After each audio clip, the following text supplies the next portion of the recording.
Hello, world, and welcome back to another episode of the Brothers Blue, bringing you the With That Being Said podcast. Today, we are doing number 33, and we are going to be talking about travel, which I actually think I've done a fair amount. Even though we're going to start by talking about international travel, which both of you and I have very limited experience. But at least we've been out of the country. Yeah, not North America. Like we haven't. I haven't even. Neither of us have even been to South America. We haven't been off the continent. Yeah, which is sad, but whatever. Canada and Mexico are pretty cool. Right. So get us started talking about Mexico. Well, and the other thing about America that we'll get into is that like it has so much to offer that you can travel like all of America and get like every different biome. But we'll get to that. So starting with Mexico, because like literally that is kind of, I feel like that's where our life started, because mom met John there, and then we became went from being Cali kids to Washington. We grew up in Washington. Scott lived in California for a lot longer than we did, and sort of like grew up there. We did not at all. We grew up in Washington. We are Washington kids, but that is only because our mom met our stepdad in Mexico while she was on vacation, working on her divorce from our father. And then she met our stepfather in Mexico. Right. And so everything. Right. And really what it is, and you're right, is that us growing up and being Washington kids started from the catalyst of our parents meeting in Mexico. So, yeah. And what's also funny is, and this is why I kind of wish we had a map or wanted to do some more geography, but they met, or we were in Puerto Vallarta, and that is, I'm pretty sure, in like central Mexico. Right. Whereas we're going to talk about the Baja, which is actually I kind of remember Puerto Vallarta. Actually, I remember it quite vividly. Yeah. Right, me too. For only being, 4 years old. But the trip to Rosarito is much more memorable or recent. But also Puerto Vallarta is a well-known place, but so is Rosarito actually nowadays. So yeah, and so again, like that gives some credence to Mexico's geography as well, because it's got a lot going on. Like mountains and beaches and everything in between. And that's actually something we haven't talked about when it comes to American travel, which I'm glad you brought it up, and I'm hoping we'll continue that in our conversation. Yeah, the diverse climates that you can experience in one geographical area, which goes into what we were talking about with like borders. Crossing state lines is a lot easier than crossing national borders. Right. So that's a whole thing we don't really need to get into. So our parents met in Puerto Vallarta. The only other trip I remember going back to Mexico was with Aunt Linda and Grandma when we were 13. We were visiting Grandma down in Havasu. Aunt Linda came over and met us, and we drove down to Rosarito. That's about how it went, right? Yeah, I remember driving through Tijuana and being like, this is not a desirable place to be. Yeah, it was the first little shanty town that I had actually ever seen. So that was pretty crazy. Yeah, what's crazy is the second time I saw one was in America in Miami. Probably in one of the Haitian neighborhoods. Yeah. So Liberty City, I think, is where it was. But anyways, Canada is very different than Florida, and Canada is the other place that we've been to outside of America, and we've been there several times. We've been to White Rock 3-4 times just to go skateboarding there. Yeah. And what's funny is White Rock is literally like 45 minutes across the border. Yeah, it's real close. Yeah. And that's actually something that we didn't talk about previously is the majority of Canada's population is on the border. Yeah. Like it's So weird that also, I'll say this: those like border towns, especially in Washington, like Bellingham, is a lot like, and like the smaller towns outside of Bellingham, like Ferndale and stuff like that. Not Ferndale specifically or Linden because they are weird, but like White Rock is like visiting a small Washington city.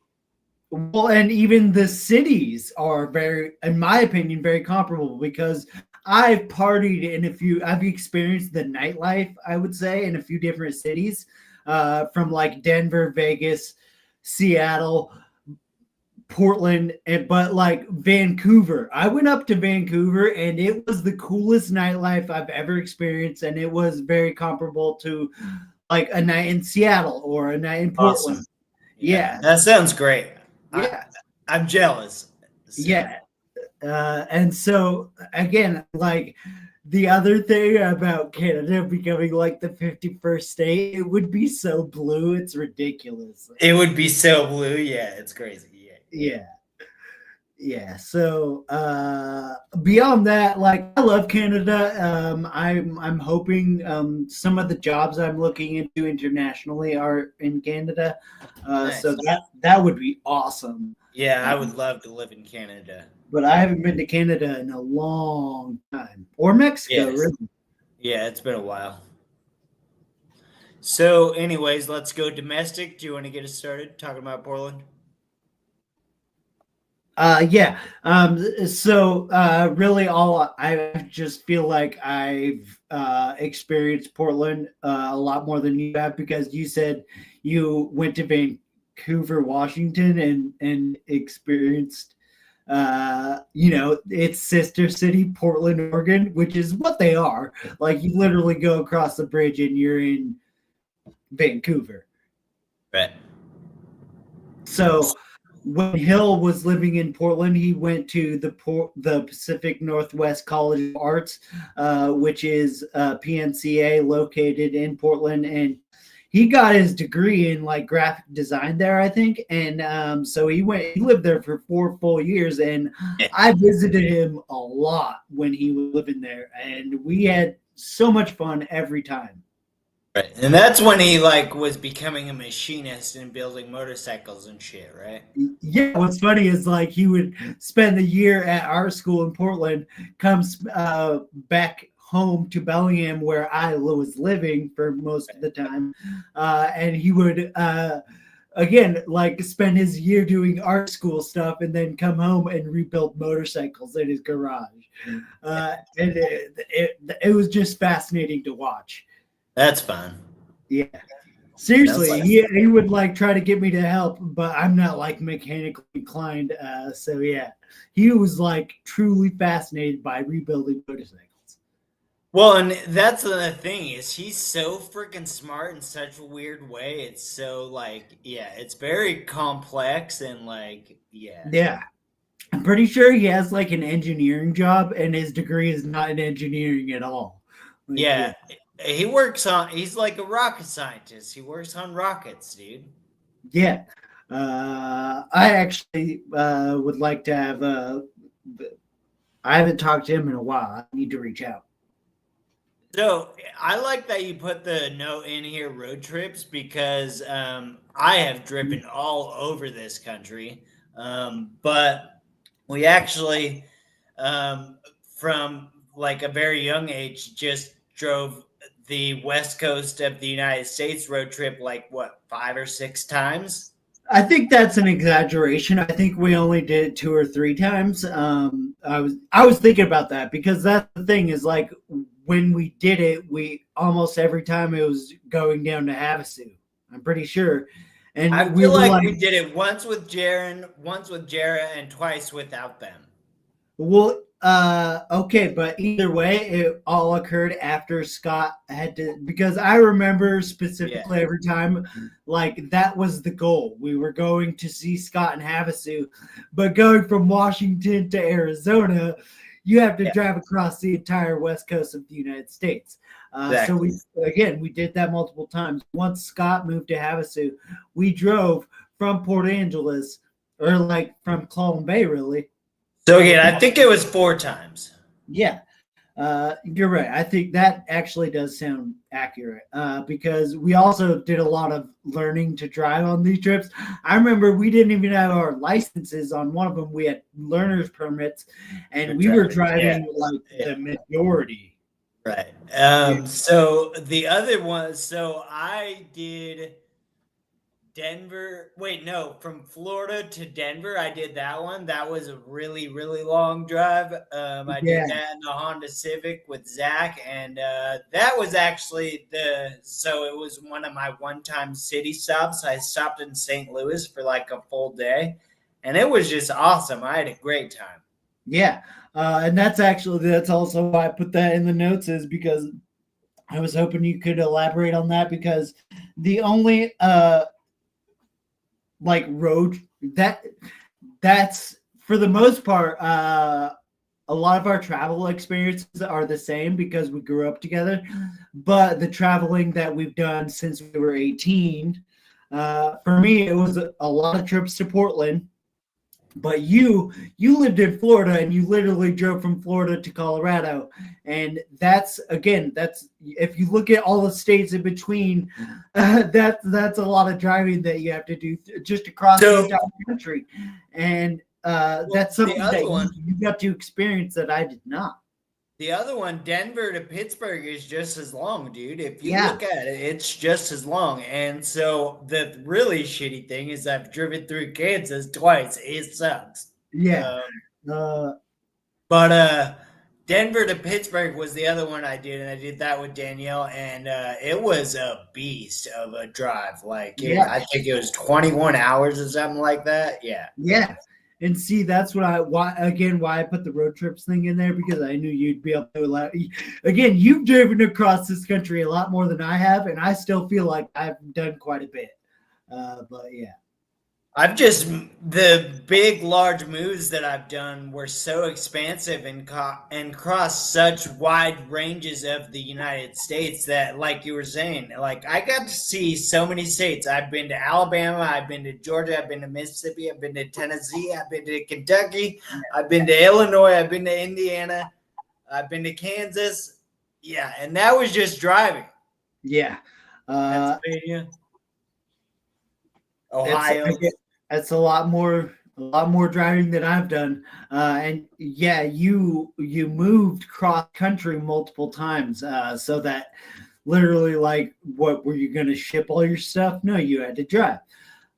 So the only other road trip I wanted to mention was the one that we did together, actually, from Havasu to Denver, was for me one of the Oh most yeah. memorable ones ever because that's a pretty short drive. You can do it in one drive, but I was on my motorcycle Yeah. following you. And so we did like one day of driving, stopped for dinner. You kept going. I stopped and camped with my camping gear and my motorcycle. And it was just like the coolest road trip I've ever taken. Like, yeah. Right. I remember that trip as well, actually. And that one I've done, I think, 2 or 3 times as well, because Danielle and I took a really long road trip and it was an awesome vacation. We went to Albuquerque, we went to Phoenix and Havasu, and then Vegas. Yeah. And then we came back. Oh, yeah. Yeah. And we went to the Grand Canyon. Yeah. And I live in Arizona. I've lived in Arizona a long time and I have never been to the Grand Canyon. It's epic. It's so epic, dude. Yeah. That is a travesty that I haven't been there. But So, real quick, I can kind of run us through the American cities conversation because I don't think I need to spend a lot of time on it considering what we've already talked about. yeah. Um, but like the cities that I've spent significant time in, like, so even Seattle is one of them. Like, I had to spend the entire day in Seattle with nowhere to go and like nothing to do. And I just walked around the waterfront and went and got food and like smoked joints and stuff. Yeah, I did something very similar, and it was actually raining the whole time. But like, Yeah, same. It rained a whole bunch. I live in Arizona, so I was like, I was like, this is awesome. It's living up to the cliche. Like I'm Well, in Washington, I went into this parking garage, which was right across from the place I was eating food. It was awesome. I just went in there and smoked my joints. Yeah. yeah. Well, and this is the thing is the only sort of elaboration on the cities that I would like to make is that I feel like every time they freaking live up to the hype. And what's funny is like Seattle is exactly what you think it is, and I love it. Yeah. But also, we've been to Vegas, and if you do Vegas right, Vegas is fun, and it just again it lives up to the hype. Yeah. And so Vegas. I was in New York City with Hill on New Year's Eve one year, and it was glorious. Like, I bet that's it's. I haven't been to New York City, so yeah, I can't really talk about it. Well, that's why I just wanted to bring it up in the like Vegas, Seattle, and New York City. They all like live up to the cliche. Like you go to those cities expecting what or like with an idea of what to expect, and for the most part, they've lived up to those expectations every time I've gone to them. Vegas is on my list in the notes. That is one of the cities that I've been to like 15 times. And that's my point is like, dude, every time I go to these cities, I have a good time. I've been to Seattle like 15 times, probably. Like, I've been there so many times, and every time I have a good time.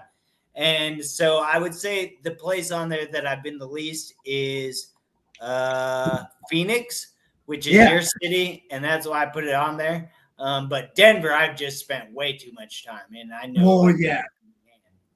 Well, and like I've walked all over Denver, like literally from like Cap Hill to downtown to Broadway to like so yeah, Denver is pretty awesome. I love Denver.